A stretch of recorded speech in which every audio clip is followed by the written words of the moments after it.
லைஃப்பில் உண்மையாக ஒரு விஷயத்தை உங்க கூட ஷேர் பண்ணிக்கிறேன். என்ன விஷயம் அப்படின்னு வந்து நீங்களே வந்துட்டு ஃபுல்லாக பார்த்துட்டு கமெண்ட் பண்ணுங்கள்.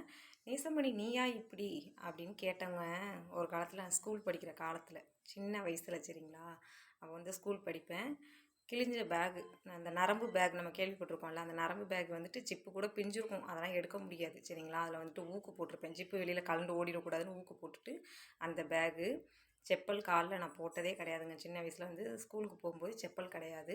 அதுக்கடுத்து சில யூனிஃபார்ம் வந்துட்டு கிழிஞ்சிரும். அப்போ வந்துட்டு யூனிஃபார்முக்கு வந்து ஒரு அட்டவணை கொடுப்பாங்க. அந்த யூனிஃபார்ம் மாதிரி நம்ம ஜவுளி கடையில் எடுத்துட்டு நம்ம யூனிஃபார்ம் வந்து தச்சுருவோம். அதுதான் நம்ம 2 வருஷம் 3 வருஷம் வரைக்கும் அப்படியே தான் அந்த யூனிஃபார்ம் தான் நம்ம யூஸ் பண்ணுவோம். அது கூட கிழிஞ்சிருந்தா கூட டாப்ஸில் பேண்ட்லலாம் கிழிஞ்சா கூட ஊசி நூல் வச்சு நம்ம தச்சுக்குவோம் சரிங்களா. அப்படி தான் நான் போட்டுட்டு ஸ்கூலுக்குலாம் போவேன். தலையில் நல்லா எண்ணெய் வச்சு வலிச்சு 2 ரெட்டை சடை போட்டுட்டு அப்படி போவேன்.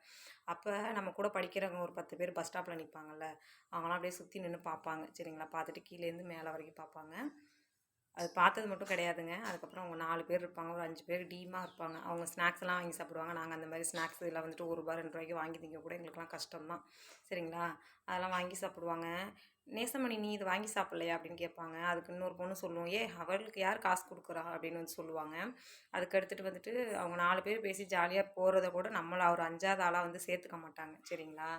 அவங்களாம் வந்துட்டு இப்போ வந்துட்டு நேசமணி நீயா யூடியூப் சேனல் வச்சுருக்க, நீனா ரன் பண்ணுற, இதெல்லாம் உனக்கு எப்படி தெரியுது, யாரும் உனக்கு சொல்லி கொடுக்குறாங்களா அப்படின்னு வந்து இப்போ கேட்குறாங்க. அதனால் வந்துட்டு ஒவ்வொருத்தவங்களுக்கும் ஒவ்வொரு திறமை இருக்குங்க. கண்டிப்பாக வந்துட்டு அந்த திறமையை வச்சு நம்ம முன்னேறி நல்லபடியாக போகணும். ஒருத்தவங்களை வந்து பார்த்து ஏளாரமாக நினைக்கவே கூடாது என்றைக்குமே. அது சின்ன வயசில் ஸ்கூல் படிக்கிற காலத்தில் இந்த மாதிரிலாம் நான் வந்து அனுபவிச்சிருக்கேன். அப்புறம் வந்து பஸ்ஸை விட்டுருவேன், பஸ்ஸுக்காண்டி நிற்பேன். அந்த பஸ்ஸை விட்டுருவேன், அதுக்காக நிற்பேன்.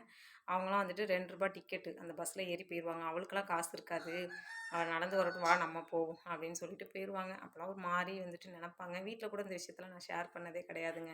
இந்த மாதிரி நம்மளை ஒரு மாதிரி பார்க்குறாங்க அப்படின்னு சொல்லிட்டு. ஏன்னா நம்ம கஷ்டப்படுற ஃபேமிலி, நம்மளோட கஷ்டம் நம்மளோட இருக்கட்டும்னு அப்படி தான் நான் கடந்து போயிருக்கேன். இப்போ வந்துட்டு என்னை பார்க்கும்பொழுது என்னை கேட்குறாங்க, உன் வீட்டுக்காரா இப்படி இருக்காரு, சின்ன பையன் மாதிரி இருக்காரு உன் வீட்டுக்காரு, பரவாயில்ல உனக்கா இப்படி, நீ வீடியோ போடுற, உனக்கு இவ்வளோ எப்படி தெரிஞ்சிச்சு அப்படின்னு கேட்குறது ரொம்ப சந்தோஷமாக இருக்குது. ஆனால் நான் அதுக்காக பணக்காரிலாம் கிடையாது சரிங்களா, நார்மலாக இருக்கேன். ஓகே உறவுகளே, இது என் மனசில் சின்ன வயசில் நடந்த விஷயத்தை உங்கள் கூட நான் ஷேர் பண்ணியிருக்கேன். கண்டிப்பாக வந்து கமெண்ட் பண்ணுங்கள். பாய்.